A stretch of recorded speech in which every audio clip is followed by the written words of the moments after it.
Hi everyone, welcome back to The Science of Getting Rich by Wallace D. Wattles. Today we are on Chapter 9, How to Use the Will.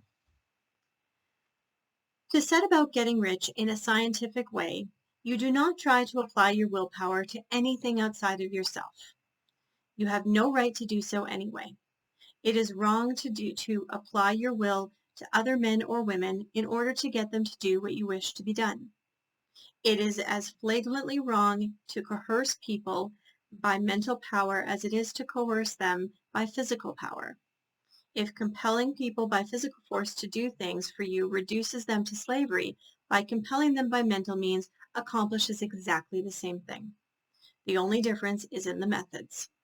If taking things from people by physical force is robbery, then taking things by mental force is also robbery. In principle, there is no difference. You have no right to use your willpower upon another person, even if it's for their own good, because you do not know what is for their good. The science of getting rich does not require you to apply power or force to any other person in any way whatsoever. There is not the slightest necessity for doing so. Indeed, any attempt to use your will upon others will only tend to defeat your purpose. You do not need to apply your will to things for them to come to you. That should simply be trying to coerce God and would be foolish and useless as well as irrelevant. You do not need to compel God to give you the good things, any more than you have to use your willpower to make the sun rise. You do not have to use your willpower to conquer an unfriendly deity or to make stubborn and rebellious forces do your bidding. The thinking substance is friendly to you, and it is more anxious to give you what you want than you are to get it. To get rich, you only need to use your willpower upon yourself. When you know what to think and what to do, you must use your willpower to compel yourself to think and do the right things. That is the legitimate use of the will and in getting what you want. To use it in holding yourself to the right course. Use your will to keep yourself thinking and acting in a certain way. Do not try to project your will or your thoughts or your mind onto and into space to act on things or people. Keep your mind at home. It can accomplish more than anywhere else. Use your mind to form a mental image of what you want and hold that vision with faith and purpose. Use your will to keep your mind working the right way. The more steady and continuous your faith and purpose, the more rapidly you will get rich, because you will make only positive impressions upon formless substance. You will not neutralize or offset them with negative impressions. The formless substance receives a picture of your desires and allows this picture to penetrate it to great distances, perhaps throughout the entire universe. As this impression spreads, all things are set moving towards its realization. Every living thing, every inanimate things, and the things yet uncreated are stirred towards bringing into being that which you want. All force begins to be exerted in that direction. All things begin to move toward you. The minds of people everywhere are influenced towards doing the necessity and the necessary to fulfilling your desires, and they work for you unconsciously. But you can check all this by starting a negative impression in the formless substance. Doubt or unbelief is as certain to start a movement away from you as faith and purpose are to start one towards you. By not understanding this, most people fail when they try to make use of mental science to get rich. Every hour and movement you spend and moment that you spend in giving heed to doubts and fears, every hour that you spend in worry, every hour in which your soul is possessed by unbelief sets a current away from you throughout the whole domain of intelligent substance. All the promises are unto them that believe and unto them only. Notice how instant Jesus was upon point of belief.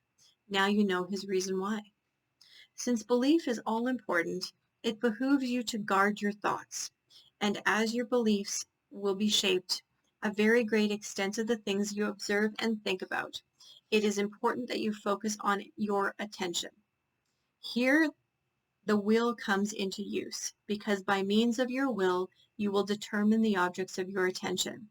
If you want to become rich, you must not make a study of poverty. Things are not brought into being by thinking about their opposites. Health is never to be attained by studying disease and thinking about disease. Righteousness is not to be promoted by studying sin and thinking about sin. And no one ever got rich by studying poverty and thinking about poverty. Medicine as a science of disease has increased disease. Religion as a science of sin has promoted sin.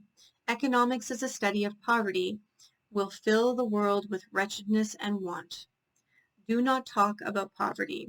Do not investigate it or concern yourself with it. Never mind what its causes are. You have nothing to do with them. What concerns you is the cure. Do not spend your time in charitable work or charity movements. All charity tends to perpetuate the wretchedness it aims to eradicate. I do not say that you should not be hard-hearted or unkind or refuse to hear the cry of the need. But you must try to eradicate poverty in any way of the conventional ways. But put poverty behind you. Put all that it pertains to behind you and make good. You cannot hold the mental image which is necessary to make you rich if you fill your mind with pictures of poverty. You do not read books or papers which accounts of the wretchedness of the tenement dwellers or the horrors of child labor. Do not read anything which fills your mind with gloomy images of want or suffering. You cannot help the poor in the least by knowing about these things. The widespread knowledge of the circumstances of the poor does not tend at all to do away with poverty. It tends to do away with poverty. What tends to do away with poverty is not the getting pictures of poverty in your mind, but getting pictures of wealth into the minds of the poor. You are not deserting the poor in their misery when you refuse to allow your mind to be filled with pictures of that misery.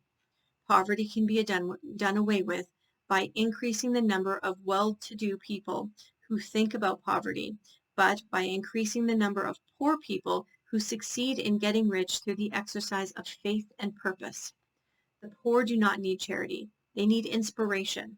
Charity only sends them a loaf of bread to keep them alive in their wretchedness or gives them an entertainment to make them forget for an hour or two. But inspiration will cause them to rise out of their misery. If you want to help the poor, demonstrate to them they can become rich. Prove it by getting rich yourself. Get rich. This is the best way that you can help the poor. The only way in which poverty will ever be banished from this world is by getting a large and constantly increasing number of people to practice the teachings of this book. People must be taught to become rich by creation, not by competition.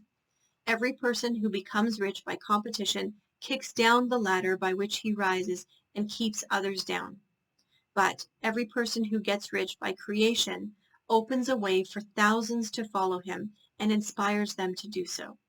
You are not showing hardness of heart or any unfeeling disposition when you refuse to pity poverty, or to think about or talk about it, or listen to those who do want to talk about it. You will use your willpower to keep your mind off the subject of poverty and to keep your mind fixed with faith, purpose, and on the vision of what you want. Thanks so much, guys. Tomorrow we will cover Chapter 10, The Further Use of Will.